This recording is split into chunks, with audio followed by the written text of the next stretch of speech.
మాతృదేవో భవ, పితృదేవో భవ, ఆచార్య దేవో భవ, అతిథి దేవో భవ అని పెద్దలు అంటూ ఉంటారు. మన భారతీయ సంప్రదాయాల ప్రకారం జన్మనిచ్చిన తల్లిదండ్రులు జీవితానికి వెలుగునిచ్చే గురువుని మాత్రమే కాదు, ఇంటికొచ్చే అతిథిని కూడా దైవంగా భావిస్తారు మన భారతీయులు. అంటే అతిథి భగవంతునితో సమానమని భావించి గౌరవిస్తారు. ఇదే సంప్రదాయాన్ని తరతరాల నుంచి పాటిస్తున్నారు. అతిథి దేవో భవ అనే సూత్రం భారతీయ సంస్కృతిలో ఒక ముఖ్యమైన భాగం. దీన్నే భారతదేశంలో పర్యాటక రంగంలో కూడా ప్రచారం చేయడానికి ఉపయోగిస్తున్నారు. అయితే ఎవరైనా విదేశీయులు మన దేశంలో పర్యటించడానికి వస్తే భారత భూమి మీద అడుగుపెట్టిందే మొదలు తిరిగి వెళ్లే వరకు దైవంగా భావించి గౌరవిస్తారు. అన్ని విధాల సహాయ సహకారాలను అందిస్తూ ఆ విదేశీయులను తమ దేశానికి మంచి జ్ఞాపకాలతో వెళ్లేలా చేస్తారు.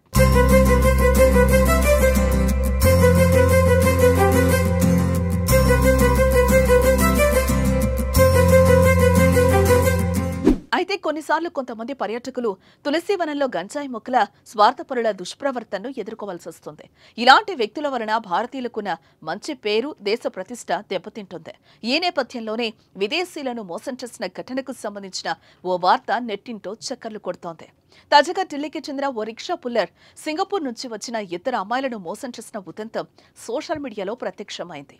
ఈ సంఘటన జామా మసీద్ నుంచి ఎర్రకోట ప్రయాణానికి సంబంధించింది.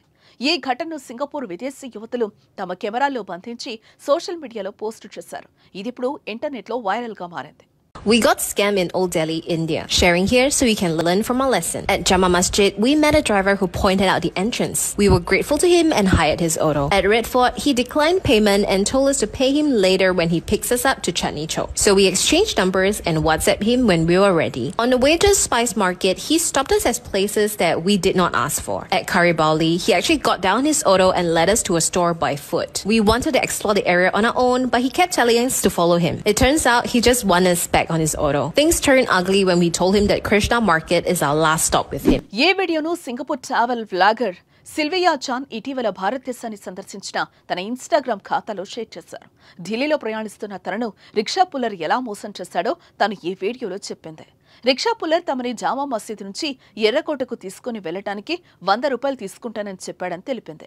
సింగపూర్ ట్రావెల్ వ్లాగర్ సిల్వియా తన ఫ్రెండ్ ఆ రిక్షాలో ఎక్కి ఎర్రకోటకు వచ్చిన అనంతరం రిక్షా పుల్లర్ మాట మార్చి ₹6,000 డిమాండ్ చేయడం ప్రారంభించినట్లు ఆ యువతులు వీడియోలో వెల్లడించారు. He then drove us to a random location 5 kilometers away from Chandni Chowk. Then he demanded payment of 6,000 rupees. We were stranded in an unknown place, so we had no choice but to pay him 2,000 rupees in the end. After getting the money, he just walked off. This was an unpleasant and scary experience for us. We always support local drivers, but this lesson has taught us that it might be a lot safer to just take an Uber. ఇష్టం లేకపోయినా ₹2,000 rickshaw పుల్లర్కు డబ్బులు చెల్లించాల్సి వచ్చిందని Sylvia చెప్పింది. అంతేకాదు, ఎవరైనా సరే ఇలాంటి మోసానికి గురి కాకుండా ఉండాలంటే ఓలా, ఊబర్ వంటి సర్వీసులను తీసుకోవాలని, వాటికి ప్రాధాన్యత ఇవ్వటం సురక్షితమని సిల్వియా పేర్కొంది.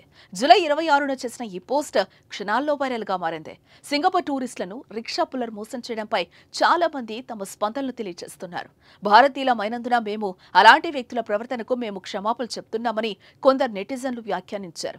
ఇలాంటి వాళ్ల వల్లే భారతదేశానికి చెడ్డ పేరు వస్తుందని, కానీ అందరూ అలా ఉండరని, అతిథులను మేము దేవుళ్లా చూస్తామని, మీకు జరిగిన దానికి మేము సిగ్గుపడుతున్నామని తమ భావాలను, జరిగిన సంఘటనల పట్ల తమ నిరసనను కమెంట్స్ రూపంలో తెలియజేస్తున్నారు.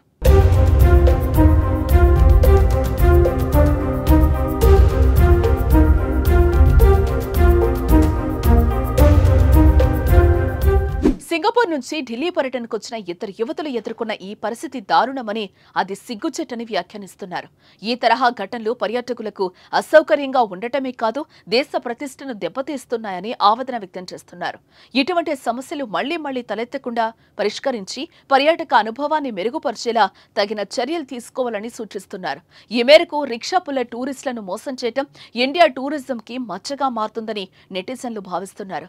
మరి ఇలాంటి ఘటనలు జరగకుండా మున్ముందు ఎలాంటి చర్యలు తీసుకుంటారో చూడాల్సి ఉంది.